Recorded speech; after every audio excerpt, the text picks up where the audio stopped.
नमस्कार। CTET versus TET मामले को लेकर सुप्रीम कोर्ट में 10 सितंबर 2024 को जस्टिस जेके महेश्वरी जी की बेंच में आइटम नंबर 44 पर सुनवाई होगी। क्या फिर से तारीख मिलेगी या फाइनल बहस हो पाएगी, सबसे महत्वपूर्ण सवाल है। जो कल सुनवाई होगी 10 सितंबर 2024 को, वो सुनवाई का कोर्ट का लाइव वीडियो मेरे चैनल पर मिलेगा, इसलिए आप चैनल को सब्सक्राइब कर लें। जो सब्सक्राइबर है वो ही देख पाएंगे, बाकी लोग नहीं देख पाएंगे। मैंने सीटेट वर्सेस टेट मुद्दे को लेकर एक वीडियो बनाया था। उसके बाद काफी लोग मेरी बात से सहमत थे तो काफी असहमत भी थे। दो प्रकार के गुट हैं। काफी लोगों के सवाल लॉजिकल थे, काफी लोग वैसे भी बेतुके कमेंट या सवाल भी कर रहे थे, लेकिन जो लॉजिकल सवाल थे उन पर चर्चा करूंगा। काफी लोगों का सवाल था कि सभी राज्यों के अंदर ही सीटेट को अलाउ कर देना चाहिए, राज्य स्तर की टेट नहीं होनी चाहिए, उसका कोई क्वालिटी नहीं है, उसमें फर्जीवाड़ा होता है। दूसरी तरफ बिहार से सवाल था कि बीपीएससी टीआरई 3 पर कोई प्रभाव पड़ेगा क्या, बीपीएससी टीआरई 2 और 1 में जो चयनित छात्रों पर क्या प्रभाव पड़ेगा क्या यदि सीटेट को बाहर कर दिया जाता है तो। दूसरी तरफ यह भी काफी लोगों का सवाल था कि क्या लोकल लैंग्वेज पर आप भाषा को लेकर क्वालिटी एजुकेशन की बात कर रहे हैं, आप मेंस एग्जाम में पूछ लीजिए, वहां पर भाषाएं हैं, सीटेट में भाषाएं आती हैं, कौन सा वो आता है। केवीएस और एनबीएस विद्यालयों का उदाहरण दिया जाता है कि वहां क्या है, एक क्षेत्र एक भाषा के आधार पर कैसे रोक सकते हैं, सीटेट क्वालिटी का है, कई प्रकार के मुद्दे हैं। मैंने उस वीडियो के अंदर लास्ट के अंदर बिहार की याचिका को कुछ सपोर्ट करने के लिए मैंने कुछ आइडिया दिया। उस आइडिया के ऊपर, उस मेरे विचार पर, ओपिनियन पर काफी लोगों ने कटाक्ष भी तो काफी लोगों ने सहमत भी। मैंने मुद्दा बताया था कि झारखंड का क्या मुद्दा था और बिहार का क्या मुद्दा था। सुप्रीम कोर्ट में 10 सितंबर को सुनवाई होगी, तो आप देख लेना जब भी सुनवाई पिछली पहले हुई हो और जो 10 सितंबर को होगी, मात्र कानून के 5 बिंदुओं पर चर्चा होगी। पहला बिंदु होगा आरटी एक्ट 2009 पर चर्चा होगी, जिसमें सेक्शन 2 धारा 2 पर चर्चा होगी, धारा 2 पर, जिसमें पहला सब क्लोज ए पर, जिसमें एप्रोप्रिएट गवर्नमेंट को लेकर परिभाषा है। बिहार के जो कैंडिडेट हैं उसी पर ज्यादा जोर दे रहे हैं, एप्रोप्रिएट गवर्नमेंट पर। दूसरा जो क्लोज होगा आरटी एक्ट का सेक्शन 2 का एन, सब क्लोज एन पर चर्चा होगी, जिसमें स्कूल की परिभाषा बताई गई है। यहां पर चर्चा होने के बाद आरटी सेक्शन 23 का सब क्लोज 1 और सब क्लोज 2 पर चर्चा होगी, धारा 23(1) और धारा 23(2) पर चर्चा होगी, जो बहुत महत्वपूर्ण है। यहां पर चर्चा होने के बाद एनसीटी पर चर्चा होगी, क्योंकि धारा 23 पर चर्चा होगी तो उसमें एकेडमिक अथॉरिटी का नाम आएगा, तो एकेडमिक अथॉरिटी का नाम आते ही एनसीटी पर जाएगी। एनसीटी पर जाएगी तो वहां पर मामला आएगा उसकी टेट गाइडलाइन का, और टेट गाइडलाइन का सब क्लोज 10 आएगा, और सभी राज्यों को चीफ सेक्रेटरी को जो पत्र लिखा गया उसके पैराग्राफ को लेकर चर्चा होगी। लेकिन क्या इस सुनवाई में नंबर आ पाएगा? 44 नंबर पर टोटल केस 64 लगे हैं, शायद 60 से ऊपर है, लेकिन शायद नंबर आ जाना चाहिए यदि कोर्ट फास्टली चलती है, कोई मैटर नहीं अटकता है और एडमिशन स्टेज पर आपका रखा गया है पार्ट हियर्ड और उसमें नहीं रखा है, तो मे भी आ जाना चाहिए यदि कोई मैटर नहीं फंसता है तो। लेकिन आप यदि चैनल पर पहली बार जुड़े हैं तो चैनल को सब्सक्राइब कर ले। उसके लिए जो आपके जो कमेंट बॉक्स में जो तमाम लोगों के जो सवाल आए थे, उन सभी सवालों पर मैं जवाब तो दूंगा ही, और उन लॉजिकल सवालों पर भी जवाब दूंगा। सबसे पहला जो सवाल था कि काफी लोगों का सवाल था कि बीपीएससी की टीआरई 3 पर प्रभाव पड़ेगा क्या यदि अभी फैसला होता है और सीटेट को बाहर कर दिया जाए। मैं इतना कहना चाहूंगा, कोई प्रभाव नहीं पड़ेगा। फैसला होगा, रिजर्व होगा, समय लगेगा और टीआरई 3 पर प्रभाव नहीं पड़ेगा और आपको बिल्कुल भी चिंता करने की जरूरत नहीं है। टीआरई 2 और टीआरई 1 पर कोई प्रभाव नहीं पड़ेगा, जाएगा आगे से जाएगा और स्टेट की टेट होगी वो भविष्य पर बाद में मामला जाएगा। टीआरई 3 और टीआरई 2 और टीआरई 1 पर कोई प्रभाव नहीं पड़ेगा और उससे पहले हुई भर्तियों पर कोई प्रभाव नहीं पड़ेगा।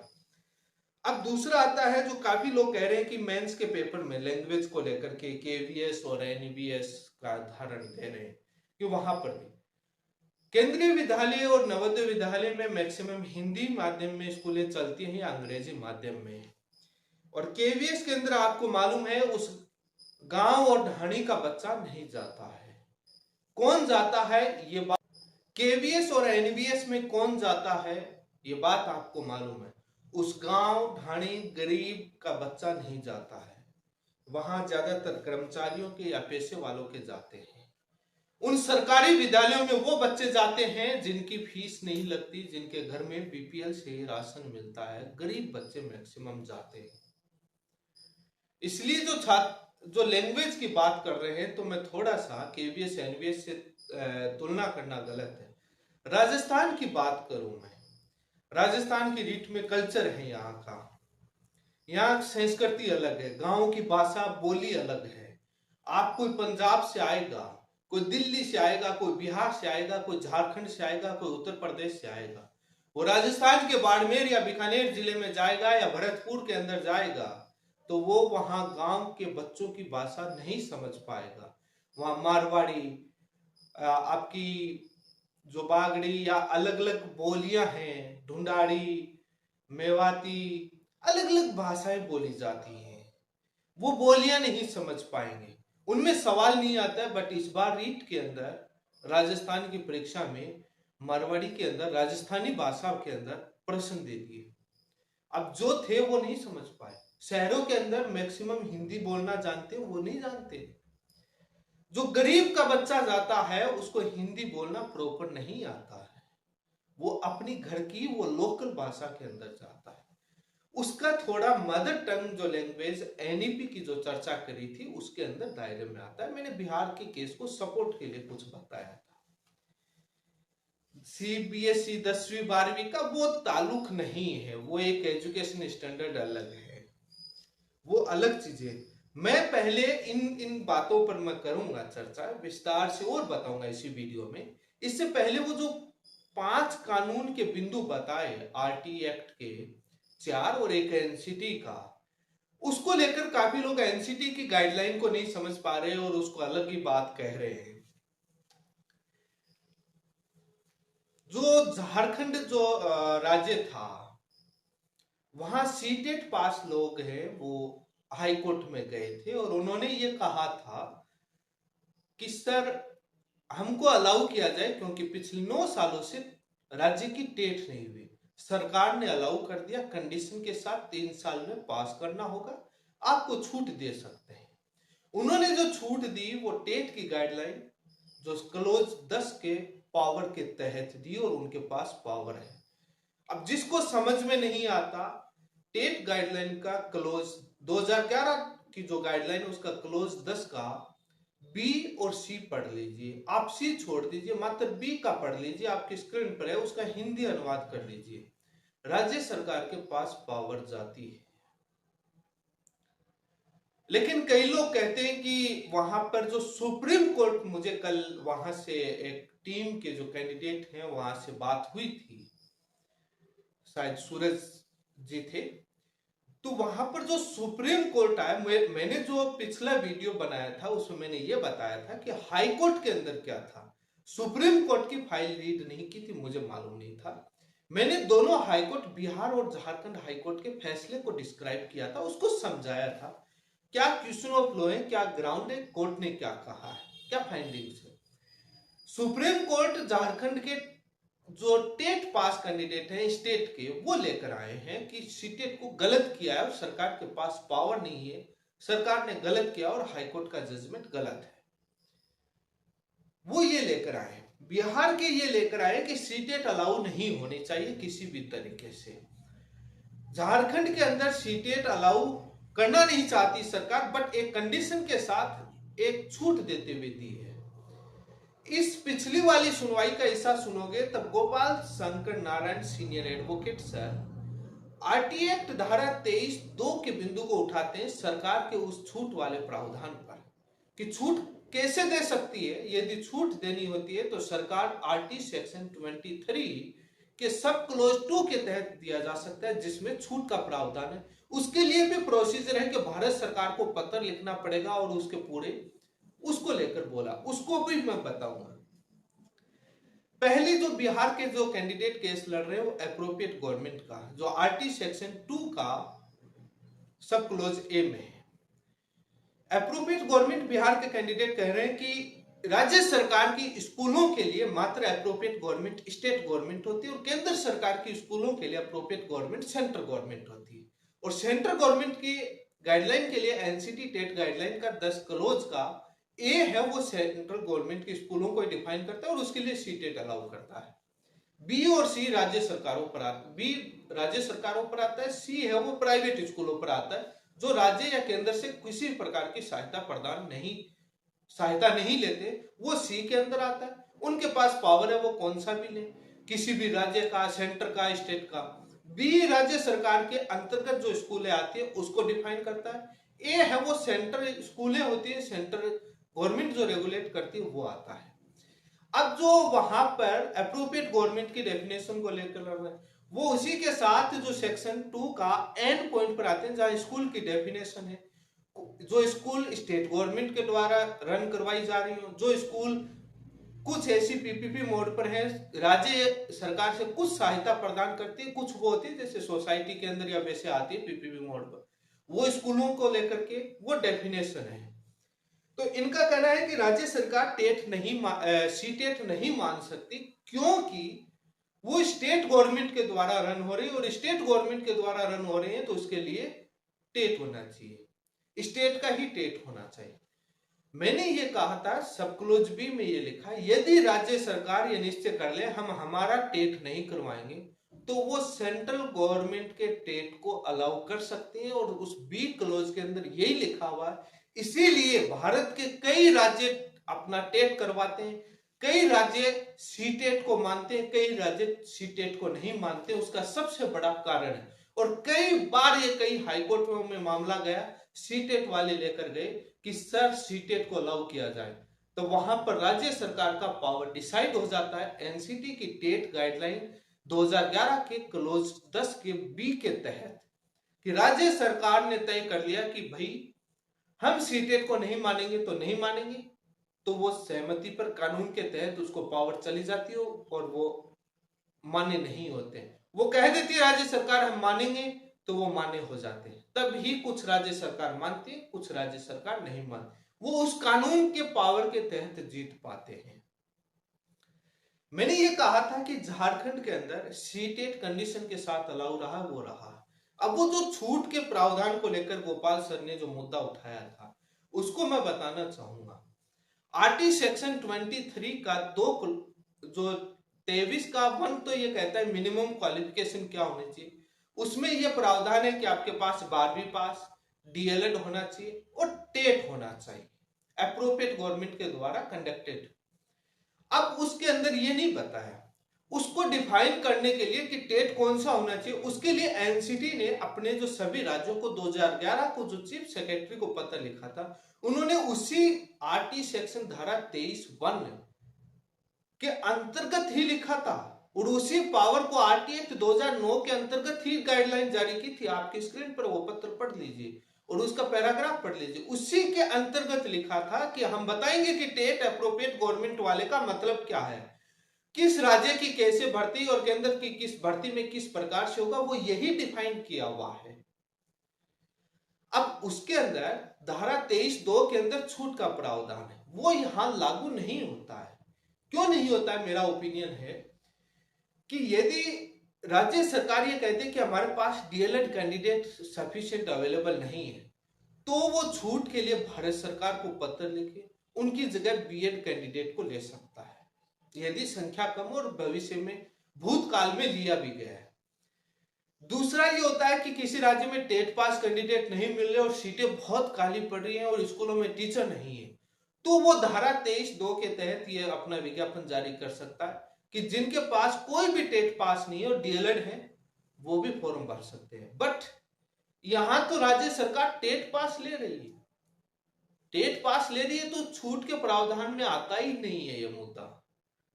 ये धारा 23(2) के अंतर्गत नहीं आता है, क्योंकि वो योग्यता में तो छूट चाह ही नहीं रहे। टेट तो ले ही रहे, सी टेट ले, किसी भी राज्य का टेट ले, वो ले तो रहे। उसमें कंडीशन इतना लगा रहे डबल टेट क्वालिफाई, कि पहला आपका सी टेट है, ठीक है हम करवा नहीं पाए इसलिए आपको अलाउ करें, बट हमारे राज्य का टेट पास करना, दो टेट क्वालिफाई ले रहे हैं, तो उसके अंतर्गत तो आता ही नहीं है।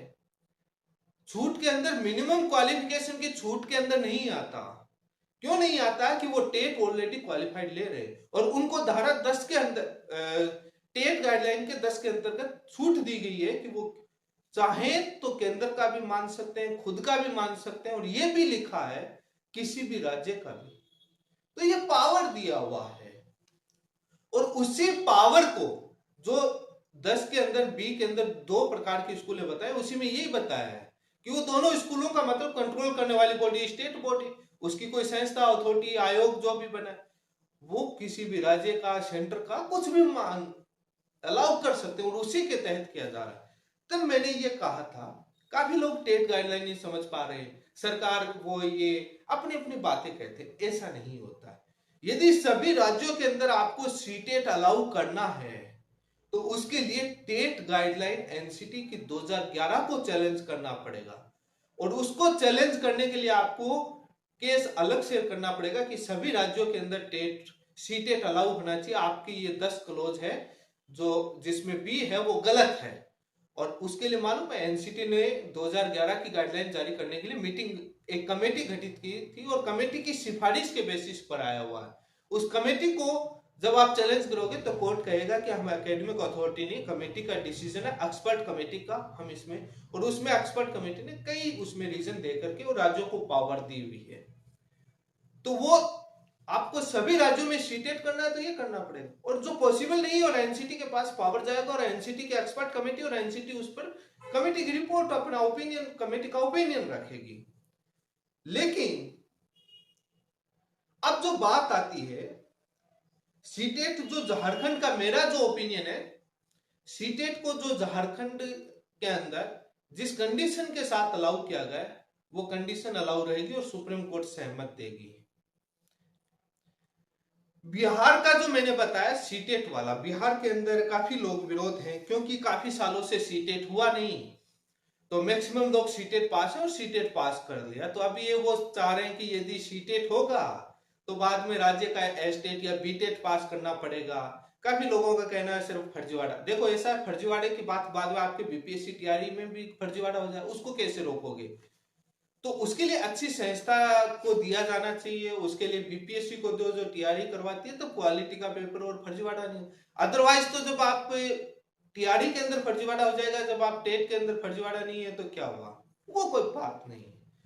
लेकिन काफी लोगों का है कि बाद में उसके लिए अलग से तैयारी करनी पड़ेगी, बेफालतू के कोचिंग का पैसा, और ये हो जाएगा, और कहाँ उलझन में डालेंगे, यहाँ भर्ती की तैयारी कर रहे हैं। काफी लोगों का है कि राज्य सरकार हर साल नहीं करवा पाती, ये भी बात सही, राजस्थान के अंतर्गत भी नहीं होता है।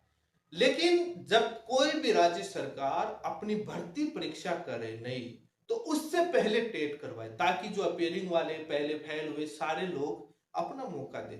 कई लोग कहते हैं कि सीटेट क्वालिटी, ऐसा कुछ नहीं है। सीटेट के आपके पीछे के प्रीवियस के पर्सन, आप 10 साल के प्रीवियस पर्सन निकाल लोगे ना तो सीटेट पास कर जाओगे, नेगेटिव मार्किंग नहीं है। मात्र 10 साल के आप पर्सन निकाल लोगे, क्वेश्चन सोल्व कर लोगे लॉजिकल के साथ, रट्टा मार के नहीं, तो आपका सीटेट पास हो जाएगा।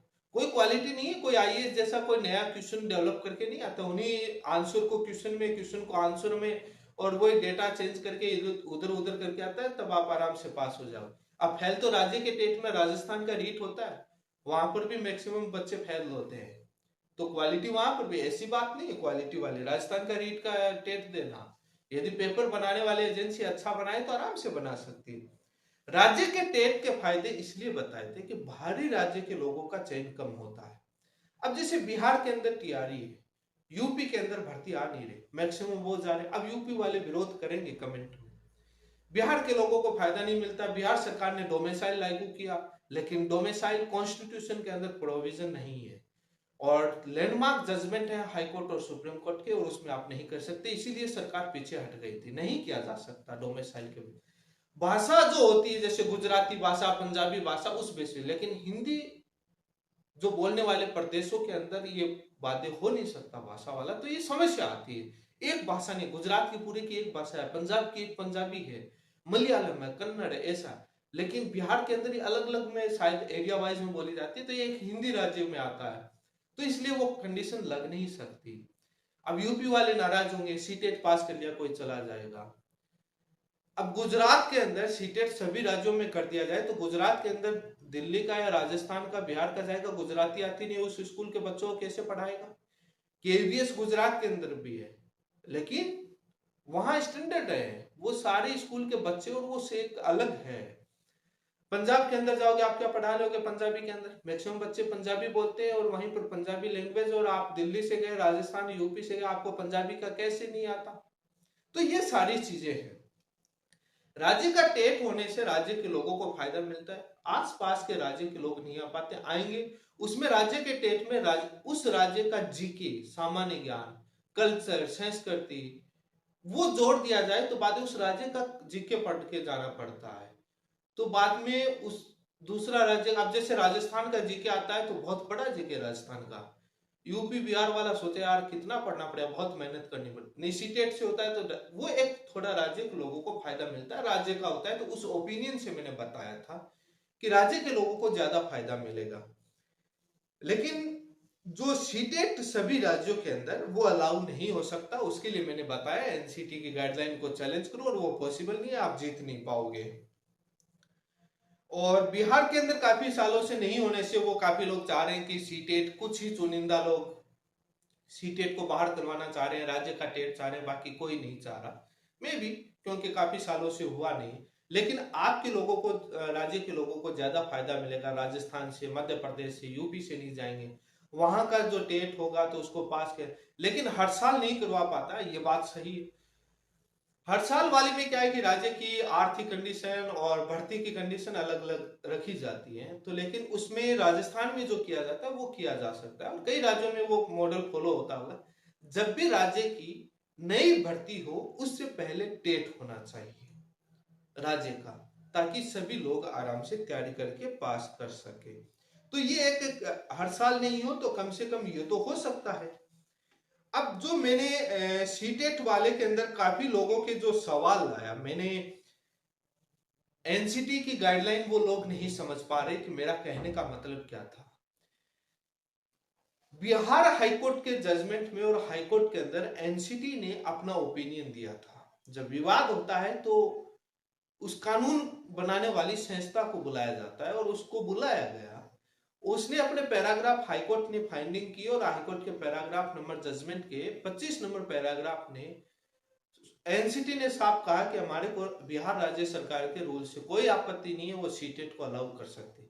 मतलब उसने अपनी टेट गाइडलाइन और अपने पावर के तहत बताया, वो एकेडमिक अथॉरिटी है, वो ही बताने वाली है। इसीलिए मैंने ये कहा था कि आप बिहार के अंदर राज्य सरकार को इस मामले में नया ग्राउंड ऐड करके ये एडिशन दिलवा सकते हैं कि कोई भी जब आप राज्य की भर्ती हो तो उससे पहले आप राज्य का टेट करवाएंगे।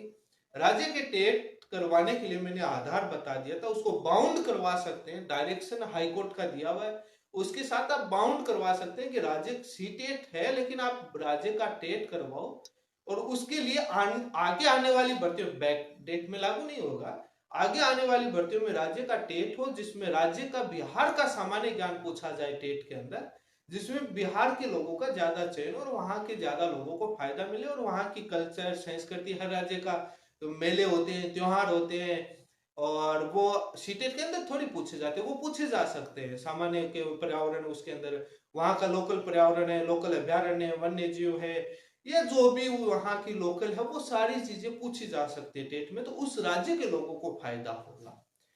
मैंने कानून के बेसिस पर बताया था, और उसमें यही बताया था कि राज्य के पाले में गेंद डाली हुई है, राज्य सरकार चाहे तो सीटेट को मान सकती है, राज्य सरकार ना चाहे तो ना माने, राज्य सरकार जो चाहे वो कर सकती है, और वो एनसीटी ने छूट दे रखी है।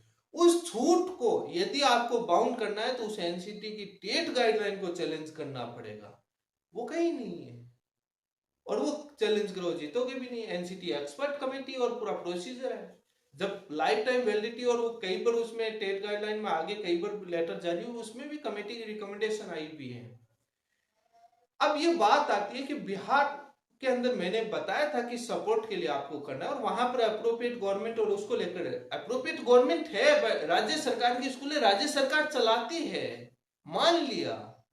लेकिन टेट गाइडलाइन क्या कहता है? राज्य सरकार चाहे तो माने सीटेट को, ना चाहे तो ना माने। वो नहीं करवा रहा तो वो सीटेट को अलाउ करवा रहा है।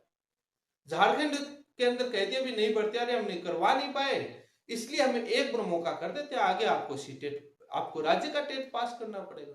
तो वो छूट के अंदर भी नहीं है। टेट तो मांग रहे हैं, वो तो डबल टेट पास मांग रहे हैं, पहले सीटेट, तो वो एक एडिशन में आ गया, वो छूट के अंदर नहीं है। तो ये सारी चीजें मैंने काफी लगभग सवालों के जवाब देने की कोशिश करी है। जो कहते हैं केवीएस एनवीएस, केवीएस एनवीएस के लिए मैंने उनको यही कहना चाहूंगा, आप उस राज्य के अंदर केवीएस एनवीएस में कौन से बच्चे जाते हैं, किस बैकग्राउंड से आने वाले बच्चे जाते हैं, राज्य की सरकारी विद्यालयों के अंदर किस बैकग्राउंड से आने वाले बच्चे जाते हैं, वो कितने क्या है, वो सारी चीजें देखोगे तो पता लग जाएगा।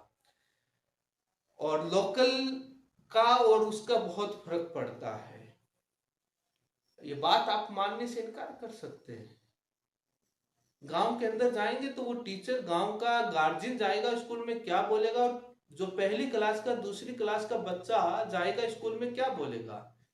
अब जैसे मैं ही बिहार के अंदर जाऊं, मुझे भोजपुरी का कैसे कबूतर नहीं मालूम, कुछ भी बिहार की लोकल लैंग्वेज, लोकल भाषा गांव की कुछ भी नहीं मालूम, मैं जाकर के प्योर बोलूंगा, गांव नहीं समझ पाएगा। बहुत सारे लोग, आप गुजरात में जाकर के हिंदी बोलो, मैक्सिमम लोग नहीं समझ पाएंगे प्रॉपरली, थोड़ा बहुत हिंट सा समझ पाएंगे। पंजाब में जाके बोलो, नहीं समझ पाएंगे, पंजाबी ज्यादा है।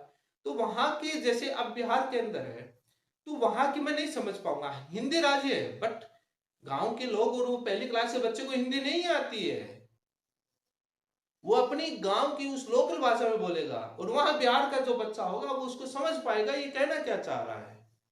बच्चा कहना क्या, पहली क्लास में जाते हैं, पूरा सा बोलना नहीं आता है, डरते हैं, तो वो अपनी भाषा के अंदर लोकल में बोलना चाहता है।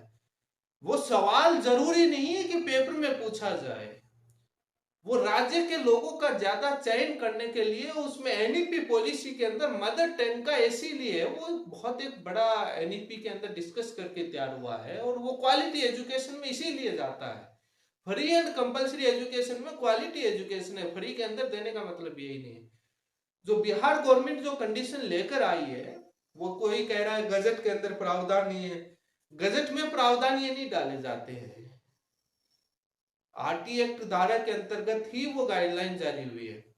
जब गजट के अंदर राम कहानी नहीं लिखी जाती, गजट के अंदर मिनिमम क्वालिफिकेशन लिखी जाती है, उसका प्रोसीजर जो होता है वो अलग से गाइडलाइन जारी कर दी जाती है, यही एक स्टैंडिंग प्रोसीजर होता है। हर चीजें गजट में नहीं लिखी जाती है, उसका डेफिनेशन अलग अलग है। एनसीटी के कानून में सारी चीजें कहाँ है, कुछ चीजें आरटी एक्ट में प्रावधान डाला गया, कुछ एनसीटी ने अपने एक्ट में डाल लिया, कुछ एनसीटी ने गाइडलाइन में डाल लिया। तो इस प्रकार से एक होता है, जैसे जैसे समय पर आता है उसके हिसाब से उसको वो किया जाता है।